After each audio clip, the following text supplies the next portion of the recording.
Coming up tonight, good news for small island nations like ours. A loss and damage fund was established for countries impacted by climate change during COP27. Bahama Foundation living up to its corporate responsibility, donating too many toys to mention to the Prince Hall Lodge toy drive for children in need. Details straight ahead.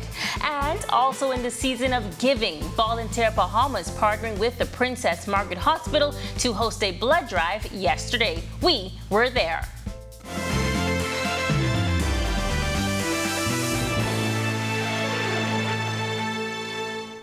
This is Our News, a weekend edition. Thank you so much for tuning in. I'm Megan Shepard. Good news coming out of COP27 as a loss and damage fund was established for countries impacted by climate change. You may recall the Prime Minister Philip Davis has been championing for such a move for some time now. Speaking on behalf of the Alliance of Small Island States, Antigua and Barbuda representative. Establishing this fund signals to the world that loss and damage will no longer solely be borne by those governments and people least responsible. Today is a step towards climate justice, but this is not the end of the road. Our journey is just beginning. We call on all parties to work constructively to design and operationalize this fund over the next 12 months. It must be ready by the next COP. And even more good news as it was announced that Bahamian Rochelle Newbold was elected to the COP Bureau, which is responsible for assisting the president through advice and various tasks. Police are investigating 2 traffic fatalities, one in Acklands and the other in North Andros. Police say Sergeant 2721 Shamar Edgecombe was traveling north along Kings Highway, Acklands around 3:30 p.m. on Saturday when he lost control of the police vehicle he was driving, overturning into nearby bushes. Residents looked on as his body was retrieved from the vehicle deep within the bushes. He was pronounced dead at the scene. And early this morning, a 60-year-old Queens Highway resident lost her life in a crash in North Andros. The woman was found dead sometime around 12:35 this morning after officers patrolling Low Sound discovered her badly wrecked pink Nissan Note near a building she had hit. New Providence traffic officers will travel to investigate both incidents. Training for the first cohort of the National Youth Guard begins in January, and you could be a part of the ranks. The new program hopes to engage Bahamians between the ages of 18 to 25 from across the country and train them to be some of their community's emergency responders when disaster strikes. While the original deadline has passed, head of the Ministry of Youth, Sports and Cultures Division of Youth, Sandina Neely, says they're willing to offer a little extra time. We are happy to be able to extend the deadline to the remainder of the week. We want young persons to sign up by Friday. We want young persons between the ages of 18 to 26 who are available for training next year from January to March, from CERT training with NEMA to some persons can even have access to boat captain license training. They can get physical training as well. They're going to be trained by Royal Bahamas Defense Force, Police Force, NEMA, Disaster Reconstruction Authority. There are just so many different avenues that we're going to expose them to, that they're going to walk away from this with many, many transferable skills. 100 individuals will be selected and trained to assist with disaster preparedness, active emergencies, and recovery efforts. Ministry of Youth, Sports and Culture Youth Officer and designer of the new National Youth Guard program, Kenneth Frazier, tells us what inspired the new initiative. The whole goal of this is prepare a generation who can help and respond when a disaster happens. We looked at the government's blueprint for change, and one of their big things was they wanted to have a national disaster corps for young people. We put this point as much as possible. This is not a Nassau-centric program. This program is meant to be throughout the entire islands of the Bahamas. We want it to be where any particular island that has any need, we have someone there to be able to serve. Now, if you're interested in being a part of the National Youth Guard, you can go to nyg.bahamas.gov.bs. All you'll need is your NIB card, your police certificate, and a government-issued ID. It is officially the season of giving, and what better gift to give than the gift of life? Volunteer Bahamas partnering with the Princess Margaret Hospital to host a blood drive yesterday, as the hospital is constantly in need of blood donations. Member of Volunteer Bahamas Jack Thompson noting that by way of proclamation from Governor General Sir Cornelius Smith, November has been declared Volunteer Month. There was a time when we would just do volunteer work without being prompted or asked to do so. We feel that that is slightly eroding, and so we want to kind of get the spirit of volunteerism up and running once again. Senior phlebotomist at PMH encouraging persons to donate blood. We need blood urgently. Please, please, if you can donate, come and donate. We would appreciate it very much. We have a lot of people that are sick and they really need the blood. You can call 322-2861 and you can go through extension 2182 at any time. Now, Thompson also adding that Tuesday, a number of organizations and persons will be honored for their continued service to the country. We're going to honor the Rotary, the Kiwanis, Zonta, Salvation Army, the Red Cross. We have about 10 or 12 of them we're going to honor next week. And then we're going to recognize one individual from each of the inhabited islands of the Bahamas. New Providence will have a larger number. Still to come on Our News Weekend Edition, getting a piece of the rock, keep Grand Bahama in mind. And East Grand Bahama has been given a priceless gift, mangroves. That's coming up when Our News Weekend Edition returns.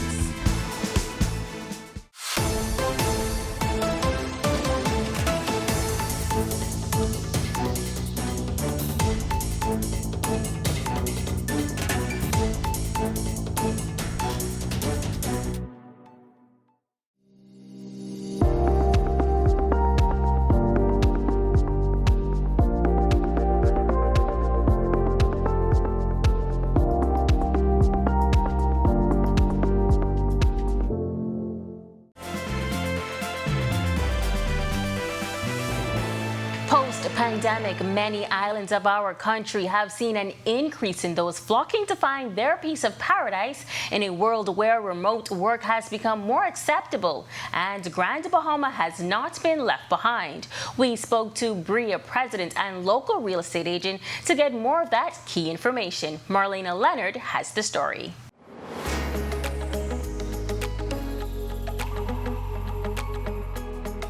In a recent interview, President of the Bahamas Real Estate Association, Nikki Buff, shared with us that Grand Bahama, while not at the top of the list of islands having a post-pandemic boom, has not gone unnoticed by prospective buyers. We're starting to see in Grand Bahama, the trend is now starting to take place in that market as well. There has been, we've seen the shift. The shift is materializing. Whether it'll continue is the big question. So I hope it can continue in the manner in which it has started. And I do think it's long-term growth. We met up with Grand Bahamian real estate agent Alex Thompson to get her perspective of the situation on the ground. What we have seen specifically since all of the investments, announcements that we've had, people are now paying a lot more attention to Grand Bahama, not just from the investment perspective and the benefits, but also the fact that, hey, we are only 25 minutes away from Miami. We're also only 25, 35 minutes. One particular airline, it feels like you're only 5 minutes away from Nassau. Thompson tells us some buyers have been so enthusiastic that they've made purchases before ever actually stepping foot on Grand Bahama. What we've seen is a lot of foreigners have decided, let's look at the different islands. And what they have found is, yes, Nassau has a lot to offer, but Freeport has even more when you want that island feel with the city structure. I've just had a client here from the UK. They were looking to purchase here, and they were looking to purchase between that $500,000 to $1 million price point because they want peace, quiet, they want to be without traffic, and there is no value that you can put on living in Grand Bahama when it comes to that. But all this isn't to say the market has no struggles. Thompson shared that in her experience, the market's main issue is a result of the loss of so many of the more affordable rental properties after Hurricane Dorian. She says that inventory for rentals under $1,000 a month is still a struggle.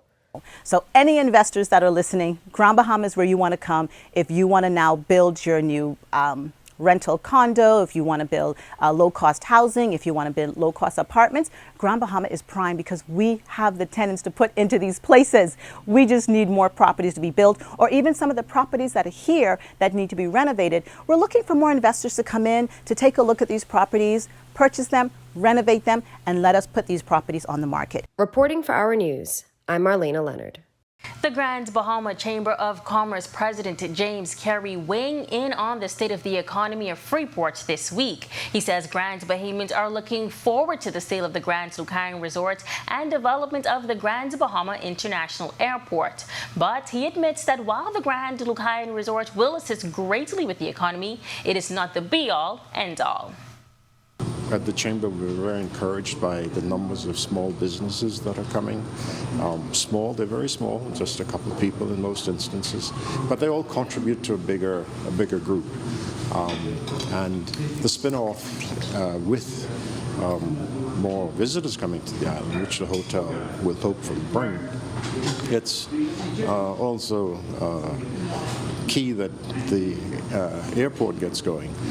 But the president says something that is concerning is that the business community on Grand Bahama has not yet met with the Prime Minister since he has been in office. To discuss with him what our concerns might be and also what our suggestions might be. You know, we'd like to be proactive. Wherever we can get the opportunity to have a good tete-a-tete about the Grand Bahama community, because we're very bullish on Grand Bahama. We believe the magic can return. Some 2,400 mangroves now have a new home in Rocky Creek, East Grand Bahama. The Bonefish Tarpon Trust spearheading the planting initiative, along with MANG, the Bahamas National Trust, Bishop Michael Eldon High School, and individuals from throughout the community. Bahamas Initiative Manager with BTT, Justin Lewis, explains the importance of the mangroves. It's important to appreciate your mangroves. They are our first line of coastal defense against storms, and also very important for biodiversity, and especially the fish that we enjoy eating, like snappers and groupers. So they're not just mosquito or sand flea filled swamps, but they're actually really important ecosystems that we depend on here in the Bahamas. According to Bahamas Initiative Coordinator Nina Sanchez, the project began some 2 years ago. We've been collecting propules from all around the Bahamas, and Abaco especially, and we bring them back into our nurseries. And we have 4 nurseries in Abaco and 2 in Grand Bahama. We grow those plants for up to 6 months to a year, so they look something like what we see on the ground here today. And then we get community groups together, school groups, anybody that kind of wants to help, and just get these plants in the ground and let nature do the rest. And as to why Rocky Creek was selected, Chief Executive Officer of MANG, Kyle Rawson, explains. This particular location was chosen because it used to have existing fringe mangroves that were seed producing. So the seed producing trees are the most important part of an area. When you look at dead mangroves, what you want to do is you want to look at fringe trees that used to produce seeds, and then that way you can basically provide a seed source for the future when those trees grow up, and then drop more seeds to feed more mangroves around. Teacher at Bishop Michael Eldon High School, Alan Hall, and student Siobhan Baston say they recognize the importance of doing their parts. I feel like if we take from it, if we are able to sustain ourselves from it, we should give back to it. It's fun. It's like a better way, and it helps us in our environment and stuff, from like hurricanes and stuff. It helps us. Now, the goal of the BTT is to plant some 100,000 mangroves by the year 2024. And when we come back from the break, in the spirit of giving, Bahamar Foundation, partnering with Prince Hall Lodge, has pulled out all the stops and poured corporate love out to needy children for Christmas. Don't blink. And your skin is the window to your health. The details are straight ahead.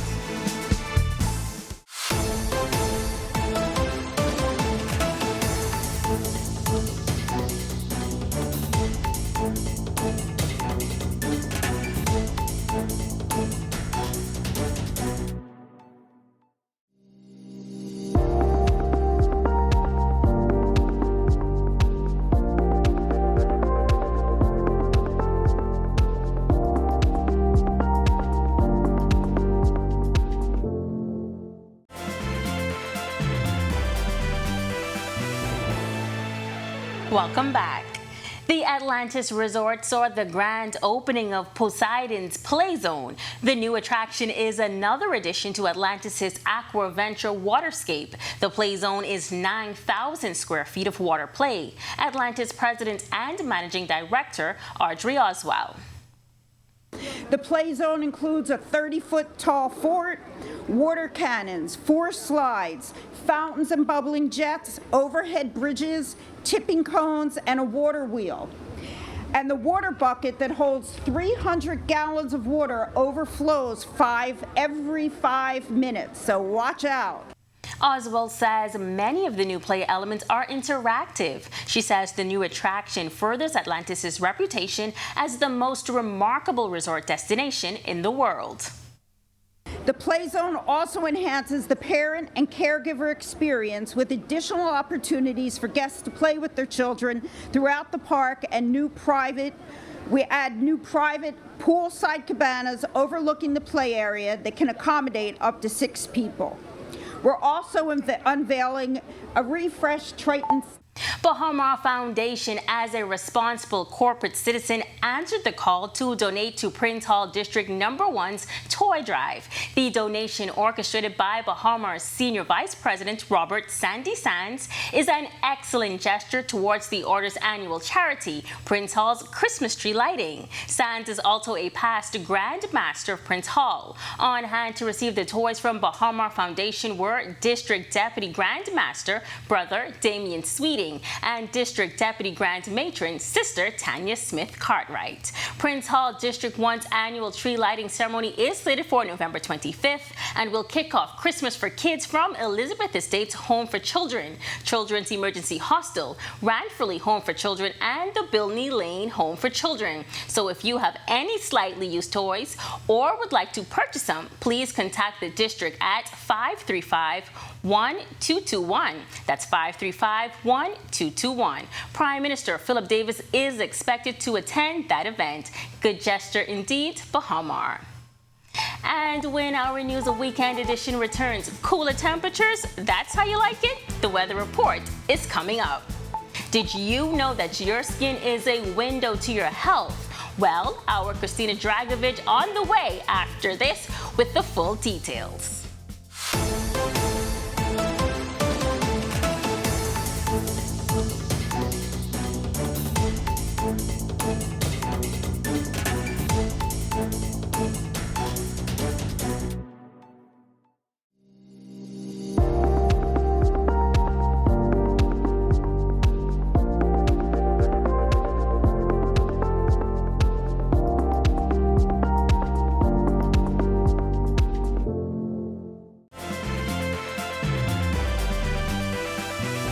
Welcome back to the Weekend Edition. Seasons come and go, but one of the most loved seasons is winter. Well, a tropical winter in these parts. We are watching as temperatures are dipping. Let's take a look at weather over the next few days.